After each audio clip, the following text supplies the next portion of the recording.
Đây, đang chuẩn bị tổ ong đây nhá. Đây này, rất là siêu to luôn nhá anh em nhá. Ôi rồi, khoái quá. Này, ôi,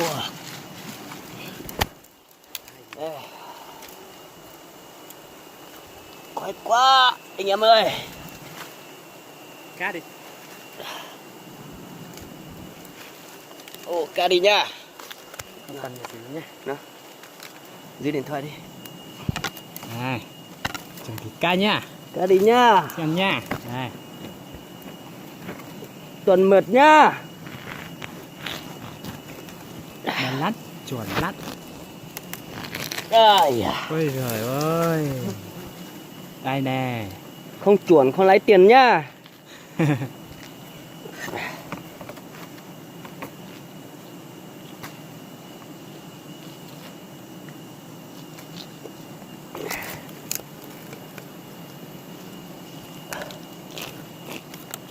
Đây.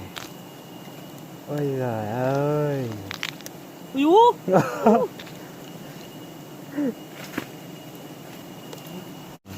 Có xếp không?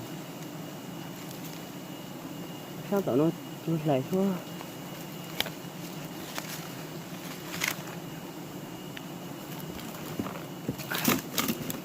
Chuẩn bị cho vào kim bóng nha. Này căn bảng xem nha.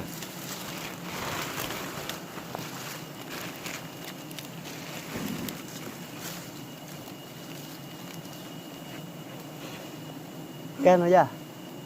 Đây nhá. Nè, nha. Cá đi. Ôi trời ơi. Này. Tuần mệt nhá anh em nhá. Đây này, cho vào kim bóng nha. Wow.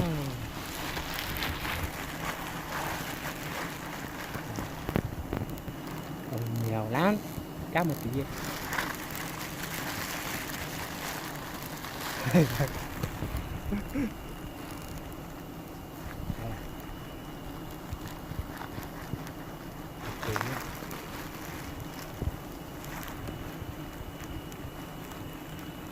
Sao sẽ ta trả lời sẽ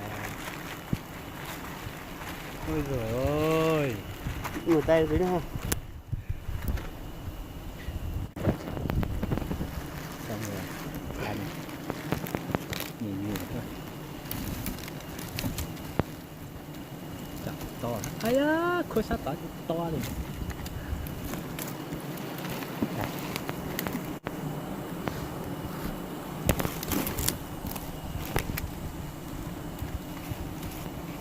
Lùi xuống một tí.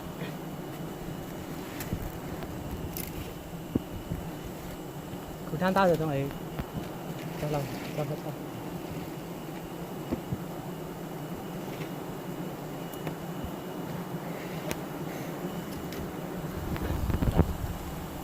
Sát tao xuống chứ. Căn bản.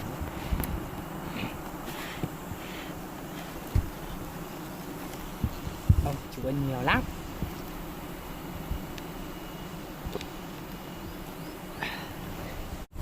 Chưa.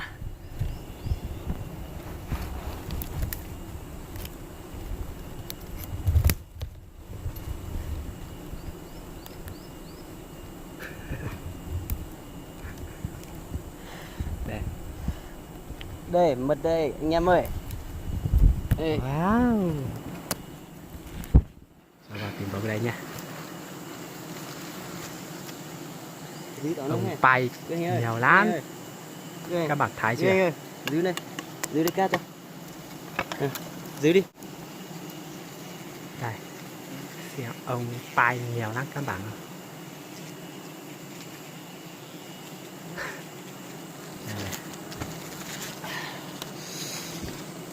Nhưng sót thính đâu. Dạ. Chạy cũng chạy như hai triệu. Lấy gì giờ?